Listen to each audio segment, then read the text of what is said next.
ಈ ಅಭಿಜಿತ್ ದೀಪ್ಗೆ CJP ಸಂಸ್ಥಾಪಕ ಈ ಮನುಷ್ಯ ಈ ಪಾರ್ಟಿ ಸ್ಥಾಪಿಸಿದಾಗಲಿ ಕಾಕ್ರೋಚ್ ಜನತಾ ಪಾರ್ಟಿ ಅಂತ ಹೇಳಿದಾಗಲಿ ಯಾರೂ ತನಿಖೆ ಮಾಡೋಕ್ಕೆ ಹೋಗಲಿಲ್ಲ. ಒಂದು ಪ್ರತಿಭಟನೆ ಮಾಡಿ ಪ್ರಶ್ನೆ ಕೇಳಿಬಿಟ್ನಲ್ಲ ಈ ಮನುಷ್ಯ. ಒಂದು ಕೇಂದ್ರ ಸರ್ಕಾರಕ್ಕೆ ಮುಜುಗರ ಬಂದುಬಿಡ್ತಲ್ಲ, ನೀಟ್ ಪರವಾಗಿ ಹೋರಾಟ ಮಾಡಿಬಿಟ್ನಲ್ಲ, ಆಮೇಲೆ ಶುರು ಮಾಡ್ಕೊಂಬಿಟ್ರು ಈ ಮನುಷ್ಯ ಯಾರು, ಇವನು ಎಲ್ಲಿಂದ ಬಂದಿದ್ದಾನೆ, ಇವನು ಎಕ್ಸಾಮ್ಗೆ ಎಲ್ಲಿ ಫೀಸ್ ಕಟ್ಟಿದ್ದಾನೆ, ಇವನು ಎಷ್ಟು ಓದಿದ್ದಾನೆ, ಇವನಿಗೆ ಯಾರು ಸ್ಕಾಲರ್ಶಿಪ್ ಕೊಟ್ಟರು, ಹೀಗೆ ಇವರ ಅಪ್ಪ ಯಾರು, ಅಪ್ಪನ ಹಣಕಾಸಿನ ಮೂಲ ಯಾವುದು ಶುರು ಮಾಡ್ಕೊಂಬಿಡು. ಅಂದರೆ ಪ್ರಶ್ನೆ ಕೇಳಿದವರ ಹಿನ್ನೆಲೆಗಳ ಬಗ್ಗೆ ಇದೊಂದು ಕೆಟ್ಟ ಜಾಡ್ಯ. ಇದು ತನಿಖೆ ಮಾಡಬಾರ್ದು, ಚೆಕ್ ಮಾಡಬಾರ್ದು ಅಂತಲ್ಲ. ಇದೇ ಅಭಿಜಿತ್ ದೀಪ್ಗೆ CJP ಸ್ಥಾಪನೆ ಮಾಡಿಯೂ ಎಲ್ಲೂ ಪ್ರಶ್ನೆ ಕೇಳದೆ, ನೀಟಿಗೆ ಹೋರಾಟ ಮಾಡದೆ, ಜಂತರ್ ಮಂತರ್ಗೆ ಬರದೆ, ಆ ಶಿಕ್ಷಣ ಸಚಿವ ಇದ್ನಲ್ಲ ಮನುಷ್ಯ ಯಾರು, ಧರ್ಮೇಂದ್ರ ಪ್ರಧಾನ್, ಆ ಮನುಷ್ಯನ ರಾಜೀನಾಮೆಯನ್ನು ಕೊಡಿಸ್ದೆ ಇದ್ದುಬಿಟ್ಟಿದ್ದರೆ ದೀಪ್ಗೆ ಏನು ಸಮಸ್ಯೆ ಇರಲಿಲ್ಲ. ಯಾವಾಗ ಈ ಹೋರಾಟ ಆಗಿ ಗೆದ್ದುಬಿಟ್ರಲ್ಲ, ಈಗ ನೋಡಿ ಈ ಮನುಷ್ಯನಿಗೆ ಹಣಕಾಸು ಎಲ್ಲಿಂದ ಬರುತ್ತೆ, ಏನು ಕತೆ ಅಂಥೇಳಿ ಇದೀಗ RTI ಕಾರ್ಯಕರ್ತ ಅಮಿತ್ ತಿವಾರಿ ದೂರನ್ನು ಕೊಟ್ಟಿರೋದು. ದೀಪ್ಗೆ ತಂದೆ ಭಗವಾನ್ ರಾವ್ ದೀಪ್ಗೆ ವಿರುದ್ಧವಾಗಿ ಕಂಪ್ಲೇಂಟ್ ಮಾಡಿರೋದು.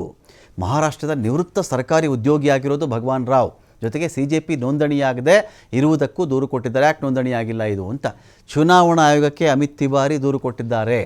ರಾಜ್ಯಸಭಾ ಸಂಸದ ಕಪಿಲ್ ಸಿಬಲ್ 1 ಕೋಟಿ ನೆರವಿನ ಬಗ್ಗೆ ಅವ್ರು ಹೇಳ್ಕೊಂಡ್ಬಿಟ್ಟು, ನಾನು ನಿಮ್ಗೆ ನೆರವು ಕೊಡ್ತೀನಪ್ಪ, ಉಚಿತ ಕಾನೂನು ನೆರವು ಕೊಡ್ತೀನಿ ಅಂತ ಅವ್ರು ಹೇಳ್ಕೊಂಡ್ಬಿಟ್ರಲ್ಲ, ಆ 1 ಕೋಟಿ ಇವ್ರು ಯಾಕೆ ಕೊಡ್ತಾ ಇದ್ದಾರೆ? ಇಂಡೈರೆಕ್ಟ್ ಟ್ಯಾಕ್ಸಸ್ಸು ಮತ್ತು ಕಸ್ಟಮ್ಸ್ ಮಂಡಳಿಗಳಿಗೂ ಕೂಡ ಇವರು ದೂರು ಕೊಟ್ಟುಬಿಟ್ಟಿದ್ದಾರೆ. ಆರೋಪ ಏನು?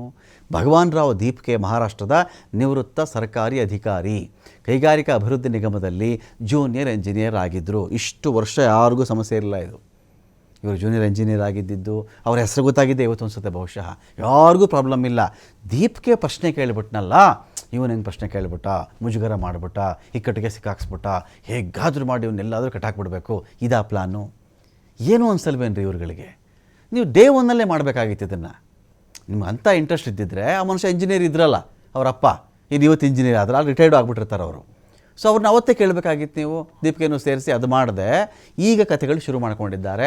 ಇಂಜಿನಿಯರ್ ಆಗಿದ್ರಲ್ಲ ಇವರಪ್ಪ, ದೀಪ್ಗೆ ಅಪ್ಪ, 60,000ದಿಂದ 65,000 ಸಂಬಳ ಸಿಗ್ತಾಯಿತ್ತು. ಮಗನನ್ನು ಉನ್ನತ ವ್ಯಾಸಂಗಕ್ಕಾಗಿ ಅಮೆರಿಕಕ್ಕೆ ಕಳಿಸಿದ್ದು ಹೇಗೆ ಇವರು?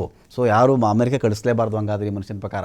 ಆದಾಯಕ್ಕಿಂತ ಹೆಚ್ಚಿನ ಆಸ್ತಿ ಗಳಿಕೆ ಪ್ರಕಾರನೂ ಮಾಡಿರಬಹುದು, ಹೀಗಾಗಿ ತನಿಖೆ ನಡೆಸಬೇಕು ಅಂಥೇಳಿ ಕಂಪ್ಲೇಂಟ್ ಕೊಟ್ಟಿದ್ದಾರೆ. CJP ರಿಜಿಸ್ಟರ್ ಆಗಿಲ್ಲ, ಕಾನೂನು ಮಾನ್ಯತೆ ಇದೆಯಾ ಇದಕ್ಕೆ? ಅವರೇನು ಎಲೆಕ್ಷನ್ನ ಕಂಟೆಸ್ಟು ಮಾಡ್ತಾ ಇಲ್ವಲ್ಲ. ಸೊ ತಿವಾರಿ ಒಂದು ಕಡೆ ದೂರನ್ನು ಕೊಟ್ಟಿದ್ದಾರೆ. ಏನಾಗುತ್ತೆ ವೆಯ್ಟ್ ಮಾಡಬೇಕು.